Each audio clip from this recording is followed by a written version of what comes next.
सामाजिक कार्यकर्ता अंजली दमानिया सध्या आमच्या सोबत आहे। ताई, निलंबित पोलीस अधिकारी राजेश पाटील यांचा फोटो आज समोर आला आहे।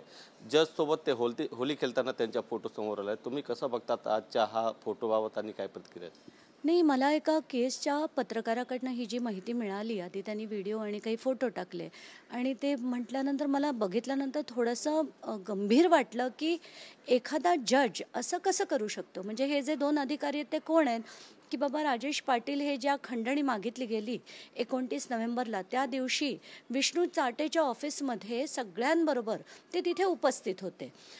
प्रशांत महाजन कोण आहेत तर ते अनेक वेळा आरोपींना मदत करणारे, तिरंगा हॉटेलमध्ये सुद्धा उपस्थित असणारे असे ते प्रशांत महाजन होते।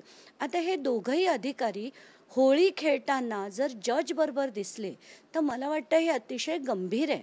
कारण आत्ताची सुनावणी जी आहे ती लोकांचा प्रचंड विश्वास आहे की जरी तिथे खूप प्रमाणात पोलिसांची दिरंगाई झाली असेल तरी न्यायाची भूमिका निभावेल अशी जी अपेक्षा लोकांची आहे।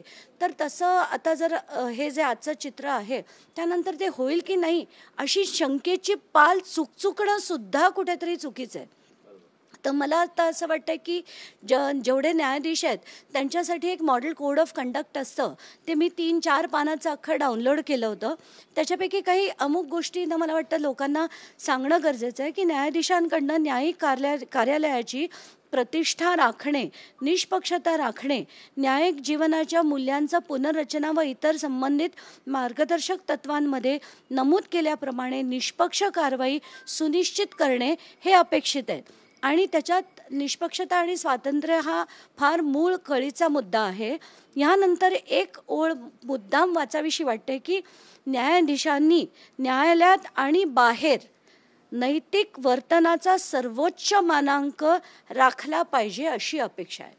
आणि म्हणूनच मला असं वाटतं की आत्ताच्या घटनेला जरी इतर काही गोष्टी नसतीलही तरी इन ऑल फेअरनेस ही जी चौकशी आहे ही मूव्ह करून दुसऱ्या एखाद्या जजकडे द्यावी असा विनंती अर्ज मी प्रिन्सिपल जज आणि लॉ अँड ज्युडिशरीकडे पाठवणार आहे। पण असं पण ते सांगू शकतात की हा फोटो जुने आहे। तुम्ही हा फोटोची तपास केलेत का? आजच्या फोटो आहेत का? मी त्या पत्रकाराला एकदा नाही अनेक वेळा विचारलं, तो म्हणे आता 1.5 तासापूर्वीचाच आहे।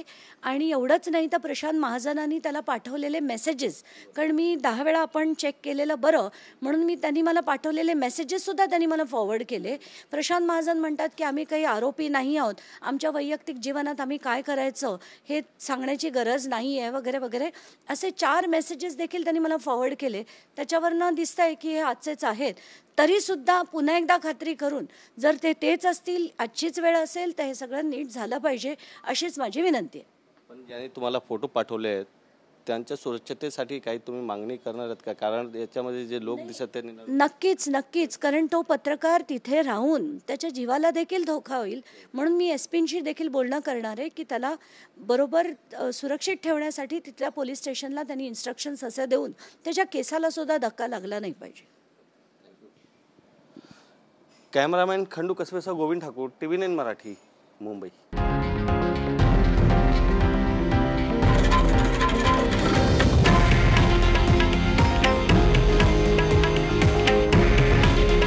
हे आहे देशातील नंबर 1 न्यूज नेटवर्क आणि आपण पाहत आहात TV9 मराठी।